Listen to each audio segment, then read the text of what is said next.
Hi, this is Dennis with Second Chance Tackle, and I'm back with the third episode of fishing reels that I acquired as part of a large liquidation from a channel viewer who was looking to kind of downsize or pass along some of the reels that they've collected over time.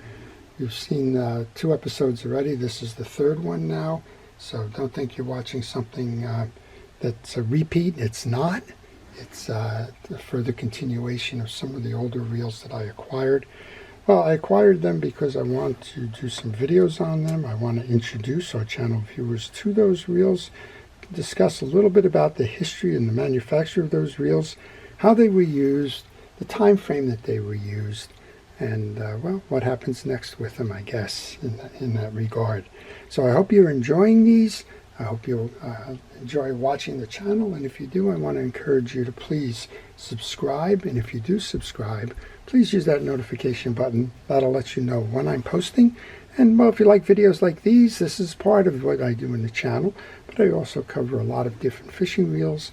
I look at how to service them, take them apart, and show you the step-by-step process so that you can service those reels yourself.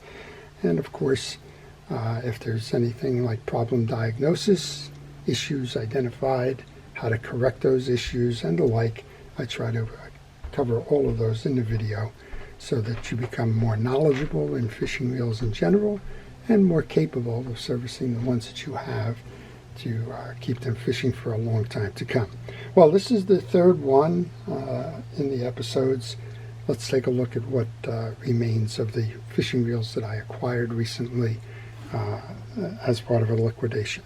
First one up, I'm going to say, is a pre-war fishing reel. I don't know all of this. I'm going to learn a lot about these reels. This is the Atlantic Surfcaster, or surf casting. It's a direct drive reel. There is no star adjuster. What a direct drive reel means is that you crank the reel forward, you fight the fish backwards. If you need drag, you hold the arm tight. If you need to fight the fish, you back it up. When you're in control, you bring the reel forward to retrieve the line, and well, that's how the reel works. This one still spins free and easy.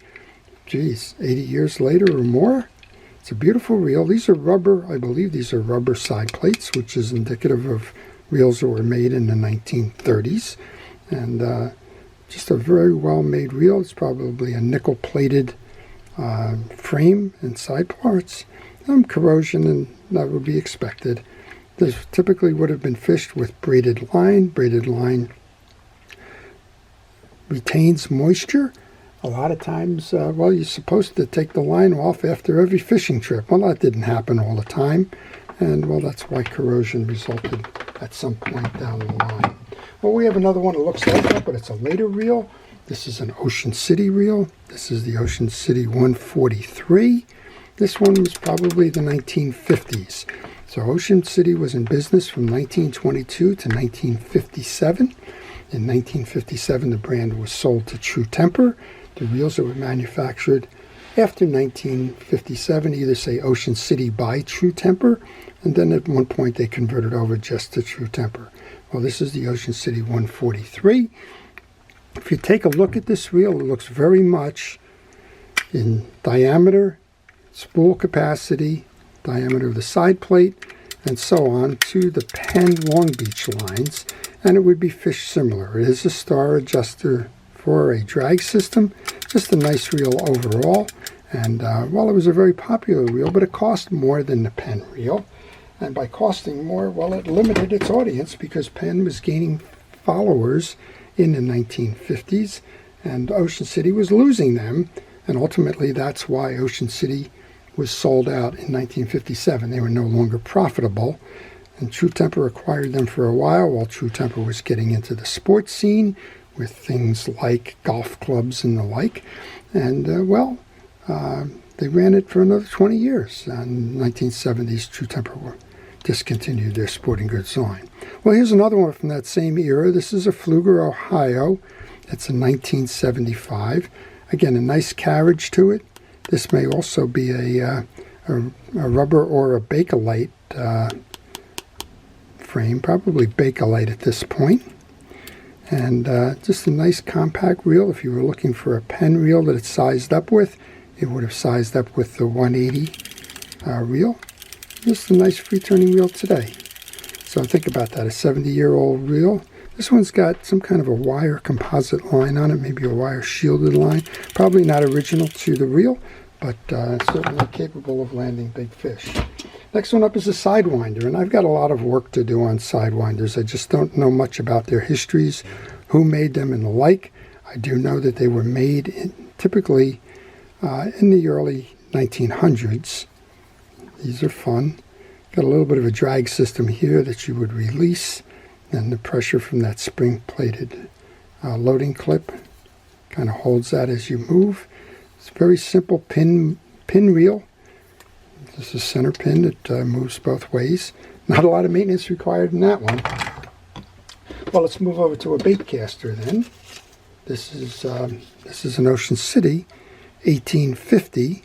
I'm gonna have to find out the dating on this one. It kind of looks like post-war, probably 1950s. Ocean City was in that era, as I mentioned, 1922 to 1957. They had a broad array of fishing reels. They had the light freshwater reels. They had the big heavy-duty reels. And, well, they had reels like this in between, right, for ocean and trolling fishing. This is a freshwater reel that they produced. It's the 1850, again, a direct drive reel. Goes in both directions, sometimes referred to as a knuckle buster. It's a beautiful reel all around. This one is in good condition. Here's an early one. Again, this one looks like, again, another center pin reel with a frame.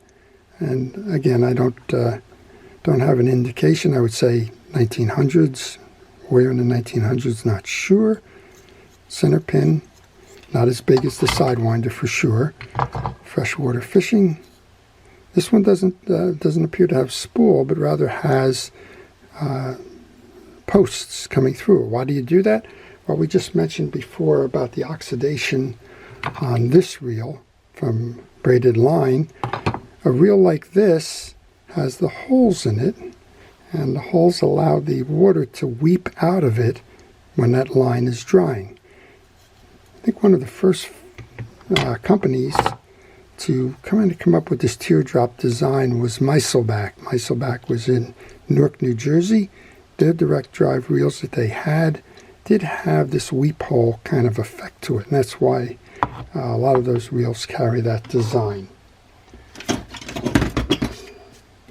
Well, this appears to be a Langley. This is a Langley Streamlight. Those of you that watched the earlier episodes know I have one that's in the box. This one is not in the box, but what a beautiful reel. And if you asked me to name the engineering companies that I thought were the top of their line, Langley is one of them. And as I mentioned previously, Langley was an aluminum fabricator, and this reel predominantly is aluminum. They're one of the first that introduced the holes in the spool, again for that same purpose that we were talking about with the earlier model. The holes in the spool allow the water to weep out and keep the line dry. Another fine example of American manufacturing. There's a lot of reels here that I'm just going to have to do some history on. This is, it says it's stamped as a utility reel from the 1950s. Kind of reminds me of one of the first reels I had as a child. They weren't very sophisticated. They weren't very well made in terms of plating. And you can see from this one it's gone into a lot of rust over time. But it says circa 1950s. I'm going to have to learn a little bit more about that. I can tell you that I never did learn how to cast these very well. I probably spent a good amount of my childhood untangling birds' nests. Here's another pillar reel, center pin reel again. This one says South Bend. So this is the South Bend St. Joe 1180. Got to find out more about these. Again, I'm not an expert in center pins at all, but you can see how you have these posts that allow the line to dry inside. That seems to be a continuing theme on this set of reels that I have. Well, here's a fun one. I get these from time to time. This is a quick reel, the Damn Quick 110. One of my favorite in terms of the freshwater reels. These were made in West Berlin, Germany, So you know you can date yourself right there. This one, to me, compared to the Mitchell 308 in terms of capacity and use, bigger gear drive. It has a spiral drive system to this one. The 308 Mitchell had a oscillation gear kind of a setup to it. Beautiful reel all around. I think I'll put a line on this one, take this one fishing. We have another of the older set of reels. And some of these come with some notes on them. It says this is a Fluger Summit. They date this one to 1923. These have what's called jeweled side cap covers. I believe those are garnet. And well, why would you put garnet inside of a spool cap adjuster? Well, it's smoother, and if it's smoother, you don't have as much friction on the spool posts as you would on metal. This one, a little rough rider there. Something's not quite right with this one. Yeah, right there. There's a little roughness going on. It may be that the worm gear is a little loose. We'll try and figure that one out over time. Got a lot of work in front of me there. All right, final one up for this episode then is a Ryobi Catcher. It's the number 3 locomotive. I have actually done a video on this particular reel. This is a big saltwater reel. Ryobi, yep, it's the same one that makes the power tools. Well, that one runs nice and smooth. It doesn't look pretty. This one can go fishing tomorrow. So Ryobi exited the reel sales in the U.S. in the 1990s. They sold their U.S. business to Berkley. Berkley became part of Pure Fishing. Ryobi went on, of course, here to make the power tools and the like. But it still manufactures reels and sells them internationally. Just doesn't sell the reels in the U.S. under the Ryobi brand. Ryobi Locomotive number 3 Catcher. Well, I hope you've enjoyed a look at some of the reels that I recently acquired. I would encourage you, if you're into these kinds of things, to check Facebook Marketplace rather than eBay. Sometimes you can find the right deal there. That's where a lot of the reels that I acquire, and I don't acquire very many these days, but I happen to be the right place, right time for this group of reels. But check the marketplace. Sometimes you will find the folks that are no longer fishing with the reels, who want to pass them on, want to give them a good home, want to give them a second chance. Facebook Marketplace is a good place to do that. Well, that brings us to the end of another episode, but I'd be remiss if I didn't take a moment to thank our first responders, our police, fire, safety, rescue, EMTs, everybody involved in keeping us out of harm's way. I truly appreciate what you do day in and day out. And to thank you, the viewers, for watching. You're what makes this channel what it is. I appreciate your comments, your questions, your suggestions, and your watching. This is Dennis with Second Chance Tackle, wishing everybody a great day.